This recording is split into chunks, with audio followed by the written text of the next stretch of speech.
the Prime Minister of the Kingdom of Thailand, the Prime Minister of the Kingdom of Cambodia, and the President of the United States of America.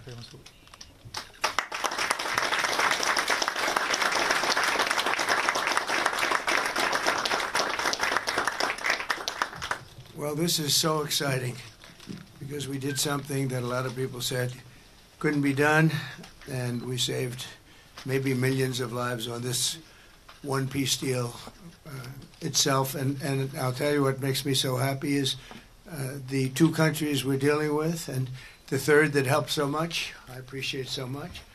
Maybe it couldn't have been done without you, but they really like each other. I'm not used to that when I do these deals. Usually there's a lot of hatred. They like each other.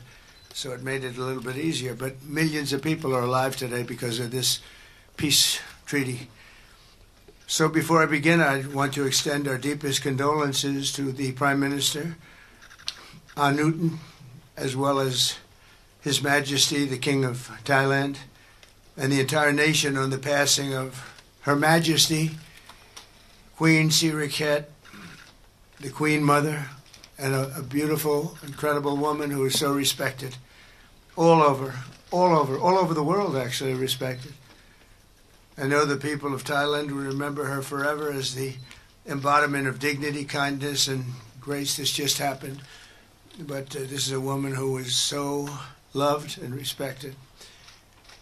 Today we honor the memory by bringing the blessing of peace to the nation she dearly loved. She loved this nation like few people love their nations. This is a momentous day for all of the people of Southeast Asia as we sign a historic agreement to end the military conflict between Cambodia and Thailand.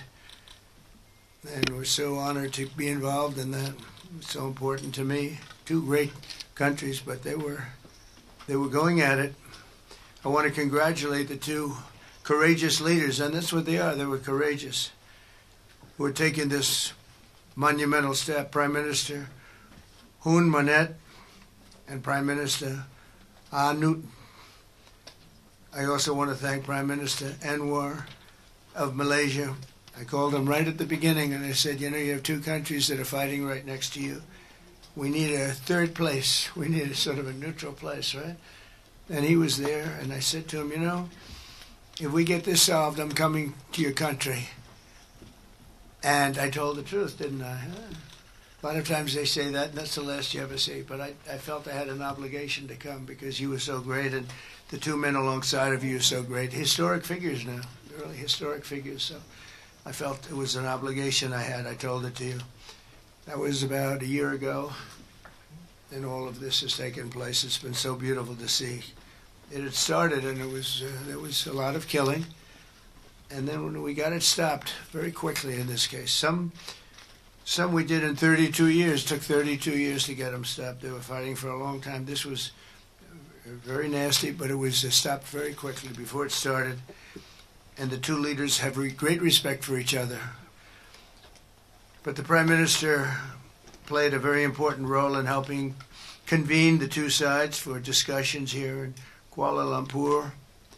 Earlier this year, an armed clash broke out along the border of these two countries. Really ancient countries by most standards. They've been a long time, tremendous cultures, resulting in numerous deaths and thousands and thousands of people displaced from their homes. It was starting because of America's strong commitment to stability and peace in this region and every region where we can do it. My administration immediately began working to prevent the conflict from escalating. I held phone calls with both leaders. I was actually at Turnberry in Scotland when I did this. And we had a lot of phone calls, the three of us and then the four of us. We had a lot of phone calls. It was a beautiful day. I remember how beautiful it was. Turnberry is a great place, but I said, this is much more important than playing around the Gulf. So we sat there all day long making phone calls, and it was amazing the way it came together very quickly. I mean, really very quickly. You caused me very good entertainment. I could have had a lot of fun, but this is much more fun for me than anything having to do with almost anything, because you're saving people and saving countries. But ask them to choose the path of prosperity and peace over needless bloodshed and war. At the end of July, after extremely productive discussions, we reached a ceasefire agreement. And now these gentlemen, and they really are gentlemen, high-quality people, both went to college in the United States, and now these gentlemen are about to sign what we're calling the Kuala Lumpur Peace Accords. Good name. Both countries are agreeing to cease all hostilities and work to build good neighborly relationships, which have already started. 18 Cambodian prisoners of war will be released, and under this agreement, observers from ASEAN countries, including Malaysia, will be deployed to make sure that the peace prevails and endures. And I have no doubt that it will. We have another situation like that right now in the Middle East, and Gaza. You might have read a little bit about Gaza, and that's another one we're very proud of. But we have a lot of people watching that. A lot of people. I think this is a much different kind of a thing. The two countries are getting along really well.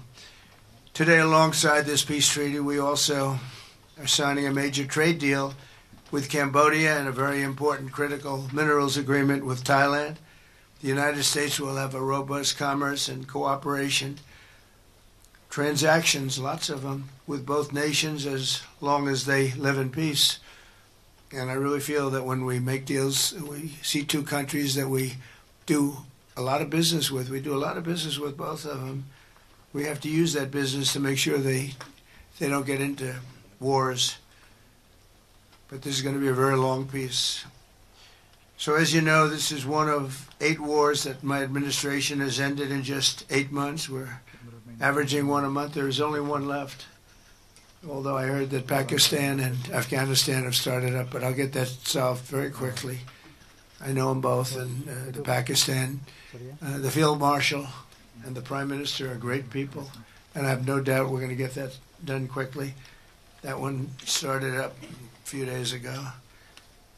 And I just feel it's something I can do. I do it nicely. I don't need to do it, I guess, but if I can take time and save millions of lives, that's really a great thing. I can't think of anything better to do. But the 8 wars that my administration has ended in just 8 months, there's never been anything like that. Never. There never will be either. I can't think of any president that ever solved one war. I don't think anybody. They start wars, they don't solve them. So nothing like this has been done in history, and it's an honor to be involved. On behalf of the United States, I'm proud to help settle this conflict and really develop good friendships, including people that work with each team. Look at these very distinguished people, except for my people. My people are much less distinguished, but they're very good. But look, my people understand the joke. But look at these very distinguished people, and I've gotten to know them. I want to thank Marco Rubio for being here. He was great. You always help. He's born for this job. He really was. He was born for this job. Secretary of State Jameson, thank you very much for all you did on helping too. He's the foremost expert on trade, and we're going to be doing another couple of stops where we'll be talking about no war, just pure trade. We'll be talking to President Xi in a day. We'll be stopping at Japan. We'll be stopping at South Korea, and we'll be doing some other things, but they're more related to trade. But on behalf of the United States, I'm proud to help settle this conflict and forge a future for the region where proud independent nations can prosper and thrive, safety, security, and peace. It's an amazing thing that's happened to the United States because a year and a half ago, we were a dead country. We were actually a dead country, and now we're the hottest country anywhere in the world. And when I called you, we were in the process of becoming hot. It's actually quite a while right now, but we were sort of on our way. And we had won the election big in a massive amount. And so I was respected when I called you, and it was a little bit easier. I think it's easier when you respect somebody than if you don't respect somebody. If you don't respect somebody, it never happens. But I won't forget that day because it was one of the first wars that I got involved in. And I love doing it. It's like I shouldn't say it's a hobby because it's so much more serious than a hobby, but it's something that I'm good at, and it's something I love to do. The United Nations should be doing this, but they don't do it. You know, they don't do it. They turned off my teleprompter when I made a speech. I had to make a speech without a teleprompter. They're good at that. The escalator wasn't working too well. It came to a complete halt. But, I mean, the United Nations has such great potential. I wish they could do it. They didn't get involved with us at all. We just did the deal and reported the deal, and everybody was sort of amazed that we got it done so quickly and so nicely. But now I'd like to ask Prime Minister Anwar to say a few words, and then we'll hear from Prime Minister Hun Manet and Prime Minister Newton. And these are, I just have to say it for a last time, these are incredible men. The way they came together, the way they worked so hard, and we worked long hours. It was not long days because the days were few in number, but the hours were very long and very intense. There was a lot of intensity going on because there was a lot of shooting happening while we were talking. That brings it to a new level. And the three men sitting there should really be credited with having done just an incredible job for humanity. Thank you all very much. It's an honor to have worked with you. Appreciate it. Please.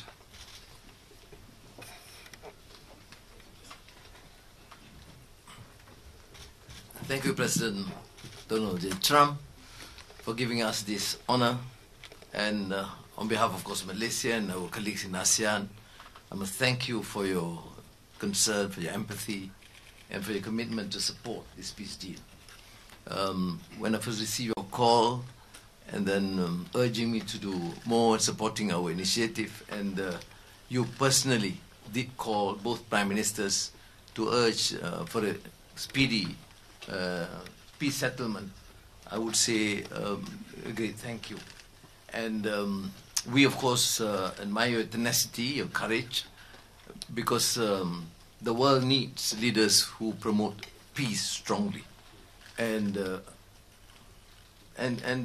to achieve that, you have to break some rules, as you did today.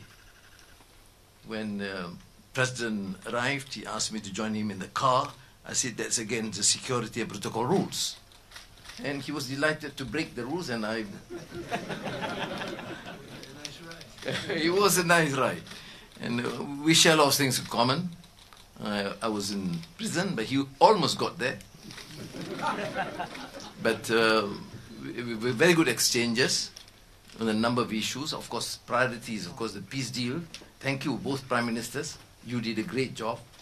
We are delighted to have you as colleagues, as true friends, and you understand the need to secure peace to save our people, and also the ASEAN position as a region of peace and prosperity. And I must also share with you here that I took the opportunity, full opportunity, without Secretary Rubio knowing this, exploring other issues too, and thank the President for his effort to secure peace in many parts of the world, including Gaza, and urging him to remain focused and ensure that there's a comprehensive peace that the world requires. And I am delighted, truly, President, to hear from you personally how determined you are to ensure that peace is achieved in the most intractable areas, almost impossible. But you did it, and we have shown our support and call on the United States in particular to continue this with the support of many, not only neighbors, but the part of the world. But I must also take this opportunity to thank Secretary Rubio, Jamison, and Ambassador Kagan, because they were very helpful. I mean, you didn't say that, but I must say that, because they were extremely helpful in ensuring that you come here. I mean, I wasn't sure when you said to me, yes, Prime Minister, I know I'm coming. Well, I'm not sure, because, you know, I deal with a lot of politicians. But you are an exception. Thank you, Mr. Donald Trump. Thank you very much again.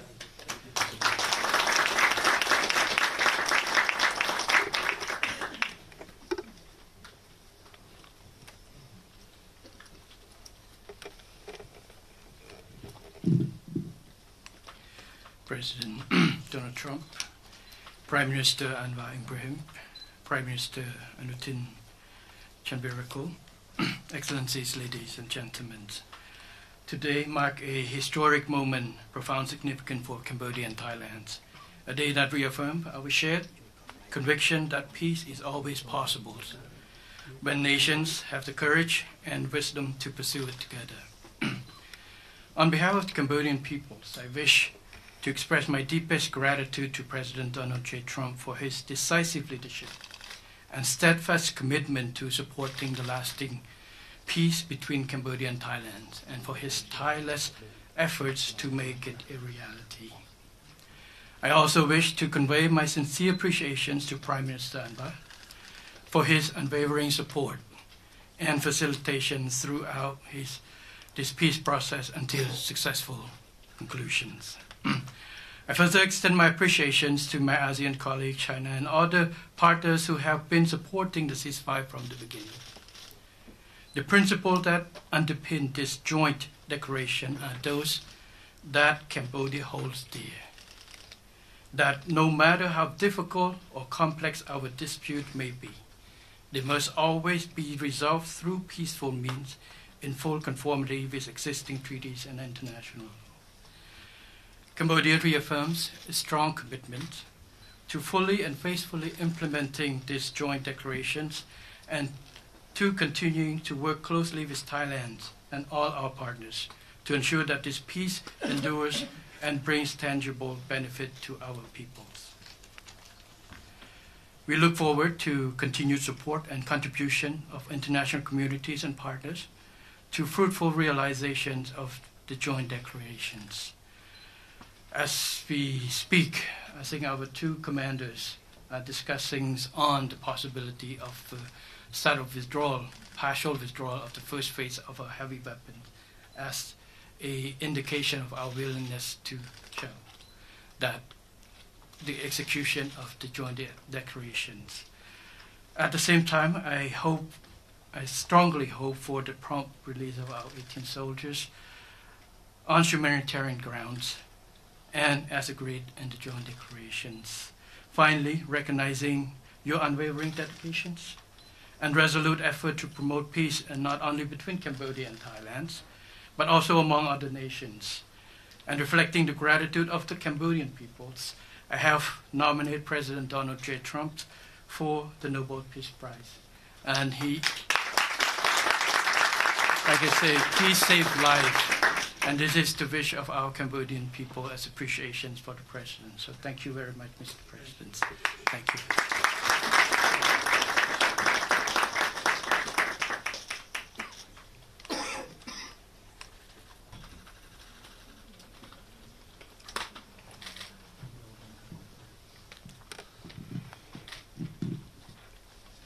President Trump,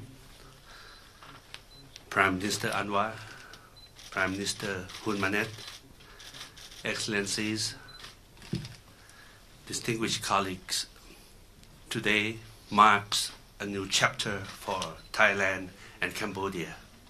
Today we take a concrete step towards peace. I would like to thank Prime Minister Anwar Ibrahim for the leadership as ASEAN Chair and your strong efforts in upholding ASEAN unity. And I also wish to express my sincere appreciation to President Donald J. Trump for your personal dedication to peace between our two countries. And in addition, I thanks so much for the kind words of condolences that the President has given to our country on the great loss of our beloved Queen Mother. It means a lot to Thai people. We have come a long way since agreeing to the ceasefire here in Malaysia on 28th of July. The discussions since then have led to this important outcome, which is the signing of our joint declaration today. And I have to thank Prime Minister Hun Manet for his cooperation and support that led us to this moment. Thailand stands for peace. This declaration reflects our will to resolve differences peacefully, in full respect of sovereignty and territorial integrity. This declaration, if fully implemented, will provide the building blocks for a lasting peace. But more importantly, it will begin the process of mending our ties. Our border communities have been divided by conflict, and innocent civilians have suffered immense losses. This declaration places a firm responsibility on our two parties to act. I believe we can achieve what seemed beyond reach a few months ago. To this end, I welcome the agreement that following the signing of this joint declaration today, both sides will begin implementing all the agreed points, in particular promptly removing heavy weapons from the border areas to ensure the safety of our people, to build confidence and trust. And Thailand will also begin the process of releasing the 18 detained Cambodian soldiers. We have a responsibility to act in earnest and in good faith, and that we restore livelihoods and protect the well-being of our communities along our shared border. To achieve real change on the ground, what we agree on here must be implemented. Only then can we truly turn to a new page. Only then can we assure that our people's security and safety. Only then can we achieve real peace. This is what our people expect of us, and this is what they deserve. Peace with dignity. Going forward, I call on our friends to continue supporting this process so that the joint declaration is implemented fully and in good faith, rebuilding stability, trust, and renewed cooperation between Thailand and Cambodia and across our region. I am also pleased that today we announced the joint statement on the framework for a U.S.-Thailand agreement on reciprocal trade, which I hope will facilitate our negotiations on tariffs for conclusion by end of this year. We will also sign the MOU between our governments on cooperation on critical minerals, which will further promote resilient and sustainable supply chains for years to come. Thank you once again. Thank you from the bottom of my heart. Thank you.